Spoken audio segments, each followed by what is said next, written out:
কষ্ট রে, কষ্ট আর কষ্ট।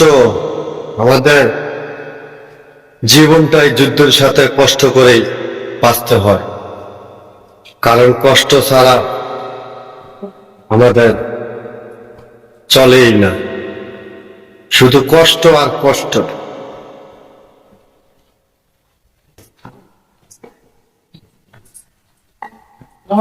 আমার জীবন তো একটা লাশ, একটা নতুন ইতিহাস। আমার জীবন তো একটা লাশ, একটা নতুন ইতিহাস। তা আমার শ্রমিক ভাইয়েরা অনেক কষ্ট করে, মেহনত করে, তো তাদের টাকাই হলো হালাল টাকা, কারণ মাথার গাম ফালায় পায়ে হালিয়ে রুজি করতে আছে, তাদের টাকায় একমাত্র হালাল টাকা। তারা অনেক কষ্ট করে, পরিশ্রম করে।